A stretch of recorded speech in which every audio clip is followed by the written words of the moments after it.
দেখেন আমাদের নাস্তা করা শেষ, এখন এগুলা সব ধুতে হবে। তো এখন আমি এগুলা ধুতে চলে আসছি। তো তারপর আবার রান্না বান্না করবো। আজকে রান্না বান্না করবো হচ্ছে মুরগি। দেখেন এখানে কিন্তু আমি মুরগিটা ভিজে রাখছি ফ্রিজ থেকে নেওয়াই। ওয়াল্লাহ, এই যে ধোয়ার পর তারপরে মুরগিটা কাটতে হবে, তারপরে রান্না করব, কারণ সংসারের ভিতরে। তো আমার ভিডিওগুলো আপনাদের কাছে কেমন লাগে অবশ্যই কমেন্ট করে জানাবেন। আর আপনারা কেমন ভিডিও পছন্দ করেন সেটাও কমেন্ট করে জানাবেন। আমি আপনাদের পছন্দ অনুযায়ী ভিডিও দেওয়ার চেষ্টা করব। কারণ আপনারা যদি না বলেন তাহলে আমি কেমন। হ্যালো গাইস, আসসালামু আলাইকুম। আপনারা সবাই কেমন আছেন? আশা করি সবাই অনেক ভালো আছেন। আলহামদুলিল্লাহ আমরাও ভালো আছি। তো চলে এসেছি আপনাদের জন্য নিউ আর একটা ভিডিও নিয়ে। তো ভিডিওটা শুরু করতেছি সকাল থেকে। এখন বিছানাটা গোছানো হচ্ছে। দেখেন এই যে ঘুম থেকে ওঠার পর সব কিছু এখনও এলোমেলো। তো নাস্তা বানানো কমপ্লিট হয়ে গেছে। আজকে নাস্তা কী খাবো সেটা আপনাদের সাথে শেয়ার করব। তো ঠিক আছে, বিছানাটা গোছানো হোক, পরে আপনাদেরকে আবার দেখাচ্ছি, মানে বিছানা কমপ্লিট হওয়ার পর। তো বিছানা গোছানো হয়ে গেছে, ওইটা আপনাদেরকে পরে দেখাচ্ছি। এখন আমি আজকের বাইরের ওয়েদারটা আপনাদের সাথে একটু শেয়ার করি। তো সকাল থেকে একটু রোদ, একটু এরকম মানে অন্ধকার, এভাবে দিন যাচ্ছে আজকে কয়দিন ধরে, সেটা আপনারা তো অবশ্যই জানেন। দেখেন দেখেন আমি আপনাদেরকে উপর থেকে দেখাচ্ছি। এই যে দেখেন বিছানা কিন্তু কমপ্লিট।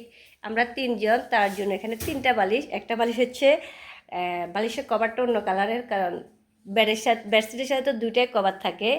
তো যেহেতু আমরা তিনজন তার জন্য একটা এক্সট্রা বালিশ। এদিকে কাঁথাগুলো গোছানো শেষ। তো চলেন এখন নাস্তায় কী খাবো আপনাদেরকে দেখাই। নাস্তা অলরেডি বানানো শেষ। এ হচ্ছে দেখেন পরোটা। তো আজকে আমরা পরোটা দিয়ে চা খাবো। চাটা এখনও বানাইনি, এখন বানাবো, দেখাচ্ছি দাঁড়ান। তো দেখেন এখানে কিন্তু চা রং করা আছে। এখন আমি আবার আগুনটা দিব, দিয়ে চাটা বানাই ফেলবো। আর আমার কাছে কিন্তু চা দিয়ে পরোটা খেতে ভীষণ ভালো লাগে। আপনাদের কার কাছে চা দিয়ে পরোটা খেতে ভালো লাগে অবশ্যই কমেন্টে জানাবেন। তো দেখেন আমি চা কিন্তু অলরেডি বানাই ফেলছি, কারণ আমরা মানুষ কম, তার জন্য চাটাও কম। চলেন এবার আমরা নাস্তা করে ফেলি। এখন চাটা কিন্তু ঢেলে নেওয়া হচ্ছে। আমি তো চা দিয়ে খাবো পরোটা। এটাতে এটাতে এটাতে এটাতে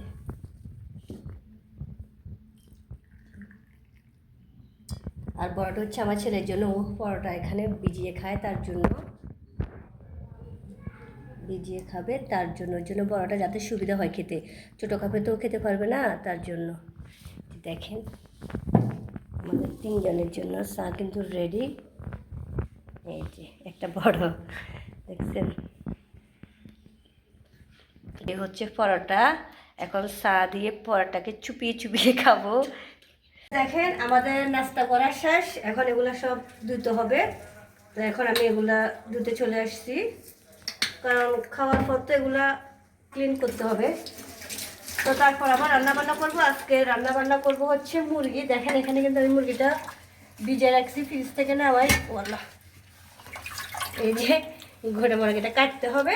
তো আগে এগুলা ধোয়ার পর তারপরে মুরগিটা কাটতে হবে, তারপরে রান্না করব, কারণ সংসারের ভিতরে মানুষ কম হলে কী হয়েছে, কাজ তো অনেক করতে হয়। একটু লিকুইড নিই, লিকুইডটা কম নেওয়া হয়ে গেছে, আর একটু লিকুইড নিই। তো আমার ভিডিওগুলো আপনাদের কাছে কেমন লাগে অবশ্যই কমেন্ট করে জানাবেন। আর আপনারা কেমন ভিডিও পছন্দ করেন সেটাও কমেন্ট করে জানাবেন। আমি আপনাদের পছন্দ অনুযায়ী ভিডিও দেওয়ার চেষ্টা করব। কারণ আপনারা যদি না বলেন তাহলে আমি কেমনে বুঝবো আপনারা কেমন ভিডিও পছন্দ করেন। আপনাদেরকে তো বলতে হবে, বেশি বেশি করে কমেন্ট করবেন, আর চ্যানেলটাকে অবশ্যই সাবস্ক্রাইব করে দিবেন। তো আমি সবগুলা ধুয়ে নিই, তারপর আবার আপনাদের সাথে শেয়ার করব। তো দেখেন আমার সবগুলো মাজা শেষ, এবার শুধু আমি ধুয়ে নিব। তো আমি এগুলো ধুতে থাকি, আপনারা কিন্তু পুরো ভিডিও দেখবেন, কিন্তু একদম স্কিপ করা যাবে না, ঠিক আছে? আর আপনারা কেমন ভিডিও পছন্দ করেন সেটা কিন্তু কমেন্টের মাধ্যমে জানাতে পারেন, তাহলে আমি আপনাদের পছন্দ অনুযায়ী ভিডিও বানানোর চেষ্টা করব। আর আপনারা যদি না, আপনারা কি ঘরোয়া ভিডিওগুলো পছন্দ করেন, মানে আমি সকাল থেকে সন্ধ্যা পর্যন্ত কি করি না করি সব কিছু যদি দেখতে চান কমেন্টে বলবেন, তাহলে আমি আপনাদের পছন্দ অনুযায়ী ভিডিও বানাবো। তো আপনারা ভিডিওটা দেখতে থাকেন। আজকের মতো এই পর্যন্ত, সব ভালো সুস্থ থাকেন। তো কালকে চলে আসবেন নিউ একটা ভিডিও নিয়ে। আল্লাহ হাফেজ।